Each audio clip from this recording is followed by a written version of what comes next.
Kebanyakan orang pernah memakai kawat gigi dalam hidupnya. Siapa yang tak mau bisa tersenyum manis? Memasang kawat gigi juga dapat mengatasi masalah yang bisa berdampak terhadap hidupmu di kemudian hari, seperti penataan rahang. Tapi bagaimana cara logam itu bekerja dalam mulutmu? Singkatnya, yang dilakukan kawat gigi adalah memberikan tekanan kepada gigi agar mereka tumbuh pada posisi yang benar di dalam mulut, seperti anak-anak TK pada saat istirahat. Semuanya berbaris. Setiap gigi punya nama dan bagan tentang posisi yang benar bagi masing-masing gigi ada di semua klinik dokter gigi maupun ortodontis. Pertama, kamu mungkin harus berkonsultasi dulu dengan ortodontis, ahli struktur mulut dan memindahkan gigi untuk memperbaiki rahangmu dan untuk meluruskan gigimu. Tentu saja, misalnya, kebanyakan orang mengalami sedikit atau banyak underbite atau overbite. Ini dikarenakan tidak ratanya rahang dan kawat gigi akan memperbaikinya.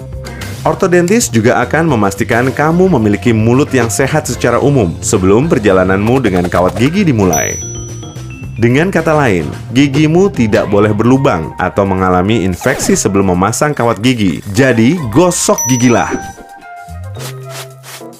Kebanyakan pasien ortodontik adalah remaja awal, tapi sekarang ini tidak jarang orang dewasa juga memasang kawat gigi. Ortodontismu akan memutuskan apakah akan memasang kawatmu secara berjangka atau terus-menerus, tergantung kasusnya. Kenapa orang membutuhkan kawat gigi? Sebagian berkaitan dengan faktor genetika. Jika dalam keluargamu ada sejarah gigi berantakan, kemungkinan kamu akan mengalaminya juga. Jika saat bayi kamu sering mengisap jempol atau dot, ini bisa mempengaruhi pertumbuhan gigi serimu. Jadi, jika kamu perlu kawat gigi, itu bukan salahmu. Ayo, kita lihat prosesnya dengan lebih cermat. Sebelum kawat gigimu dipasang, mungkin kamu harus menjalani perawatan tambahan dulu. Contohnya adalah memasang peregang. Ada dua macam peregang, rahang atas dan rahang bawah. Apa yang dilakukan peregang? Ambil contoh rahang atas. Sebuah perenggang akan merenggangkan tulang, dan tulang rawan langit-langit keras sebelum ia berhenti tumbuh. Idealnya dipasang sebelum usia 14. Ini bisa mencegah gigi berjajalan dan mempersiapkan ruang untuk kawat gigimu. Cincin-cincin logam dipasang pada geraham-geraham belakang. Badan peregang yang berisi skrup lebar akan merenggang dari kedua sisi di dalam mulut. Saat skrup itu dikencangkan, ia akan mendorong geraham-geraham belakang itu dan meluaskan tulang rawan yang lembut dari langit-langit mulut dalam beberapa minggu. Umum terjadi, gigi depan pasien kemudian menjadi renggang setelah proses ini. Dan itu bagus. Itu berarti peregang sedang bekerja, tapi sepertinya menyakitkan. Jadi, siapkan ibuprofen dan makanan dingin seperti es potong dan es krim. Ya ampun. Kebanyakan orang akan merasakan tekanan pada geraham belakang dan merasa tidak nyaman pada giginya. Mungkin di belakang hidung dan mata atau pelipis mereka. Tapi sensasi ini lambat laun akan hilang. Begitu mulut dipasangkan peregang atau alat lain yang mungkin kamu butuhkan dan tiba saatnya memasang kawat gigi, ortodontismu akan membersihkan dan menggosok gigimu sehingga kawat gigi akan menempel di permukaan gigi yang bersih. Kawat gigi terlihat sederhana, tapi sebenarnya terbuat dari beberapa bagian berbeda yang saling bekerja sama. Bahan penyatu, bracket, kawat lengkung, karet pengikat, spacer, karet ortodontik jika kamu membutuhkannya, dan sebuah karburator. Tidak, yang terakhir tidak termasuk, hanya bercanda. Bahan penyatu membuat setiap bracket benar-benar menempel pada masing-masing gigi. Kawat lengkung menghubungkan bracket-bracket dan membantu menarik gigi seiring waktu. Kalau kamu telah memakai peregang, mungkin gigimu agak renggang daripada sebelumnya. Jadi, gigi-gigi itu harus dirapatkan lagi pada posisi yang diinginkan. Orang bisa mengenali karet pengikat karena bisa memilih warnanya. Saya sendiri suka yang ungu. Karet warna-warni ini menghubungkan bracket dengan kawat lengkung. Mereka melakukan pekerjaan berat merapikan gigimu, sehingga harus diganti dan dikencangkan setiap kali kamu mengunjungi ortodontis. Tidak semua orang membutuhkan karet ortodontik, tapi jika dibutuhkan, karet ini digunakan untuk menghubungkan satu bracket dengan yang lain guna menarik gigi tertentu. Setiap bracket memiliki pengait kecil. Katakanlah, kamu ingin sebuah gigi atas ditarik ke arah tertentu. Karet ortodontik akan dikaitkan pada bracket gigi tersebut dan karet itu ditarik ke bawah dan dikaitkan pada bracket gigi bawah yang berfungsi sebagai penahan. Karet ini bisa diganti sendiri, biasanya di antara waktu makan. Ortodontismu atau asistennya akan menjelaskan setiap prosesnya kepadamu dan mungkin menyuruhmu berlatih di klinik jika kamu harus mengganti karet ini. Omong-omong, pernahkah kamu mendengar tentang orthodontic marching band? Ya, persiapkan dirimu. Setelah tahu bagian-bagian kawat gigi, mari kita pelajari mekanikanya. Bagaimana semua benda itu merapikan gigimu? Semua ini tentang menerapkan sejumlah tekanan konstan dalam jangka waktu tertentu.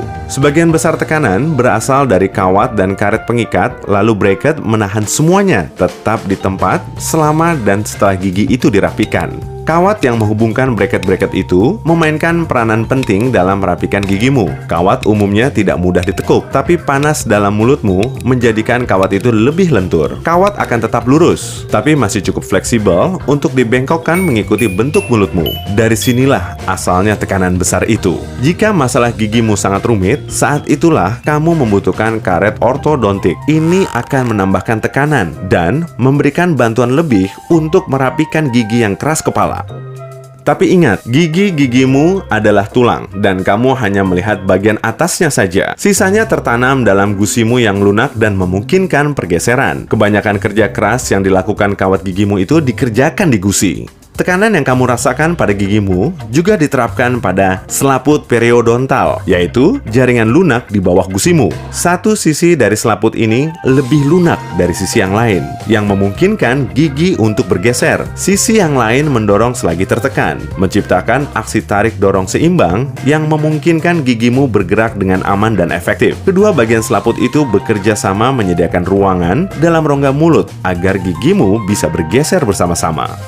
Di samping senyum lepas dan rahang yang rapi, kawat gigi mempunyai satu kelebihan lain. Bisa menguatkan gigi. Seperti halnya berolahraga di pusat kebugaran. Gigimu akan menjadi lebih kuat karena diberi tekanan. Itu juga membantu membentuk sel-sel baru yang menghasilkan kepadatan tulang lebih baik pada gigi. Ini berarti gigi memiliki pertahanan lebih kuat terhadap masalah mulut yang mungkin terjadi kemudian, dan kemungkinan kecil bergeser lagi setelah kawat gigi dilepas, yang biasanya setelah 18 bulan sampai 2 tahun. Baik, 2 tahun telah berlalu. Jadi, apa yang terjadi setelah kawat gigi dilepas? Apakah langit akan lebih cerah, matahari bersinar, dan bidadari bernyanyi? Mungkin bagimu rasanya akan seperti itu. Ortodontismu akan melepas karet tambahan, kawat, dan karet pengikat itu. Lalu dia akan melepas bracket-bracket dengan alat kecil semacam tang. Mungkin dia akan memintamu untuk menggosok gigi langsung di kliniknya, sehingga dia bisa melepas bonding agent atau bahan penyatu yang masih tersisa dari gigimu. Agent, bond? Oh, ada 007 di mulutmu. Keluar! Setelah kawat gigi dilepas, umum juga untuk memasang penahan yang dapat dilepas. Benda kecil ini membantu gigimu tetap di tempatnya. Penahan permanen juga ada, berbentuk kawat tipis yang akan dilem di bagian dalam deretan gigi atas atau bawahmu. Jika penahan gigimu dapat dilepas, ortodontismu akan menyuruhmu memakainya setiap hari. Nantinya, mungkin kamu bisa memakainya saat tidur saja. Tentu saja, menjaga kesehatan mulut setelah kawat gigimu dilepas sangat penting. Sikat gigimu paling tidak 2 kali sehari. Gunakan obat kumur dan benang gigi. Penahan itu juga harus dibersihkan. Jika penahan itu dapat dilepas, ortodontismu mungkin akan mengizinkanmu memilih warnanya. Semua ini tampak melelahkan. Terlalu banyak benda di dalam mulutmu ya. Kawat gigi umumnya dianggap sebagai pengalaman yang tak nyaman dan membutuhkan banyak toleransi serta kerja keras. Kamu mungkin juga mengalami sakit kepala karena semua tekanan pada gigi dan rahangmu. Jika kamu mengalami ketidaknyamanan yang tak wajar, konsultasikan dengan ortodontismu. Mungkin perawatan gigimu bisa disesuaikan, tapi ingatlah manfaat kawat gigi yang banyak itu. Makin keras upaya yang kamu lakukan dan makin taat kamu kepada nasihat ortodontismu, makin bagus juga hasil yang akan kamu dapatkan. Memakai kawat gigi itu pengalaman sementara, tapi akan ada kesempatan untuk tersenyum lepas seumur hidup yang menantimu.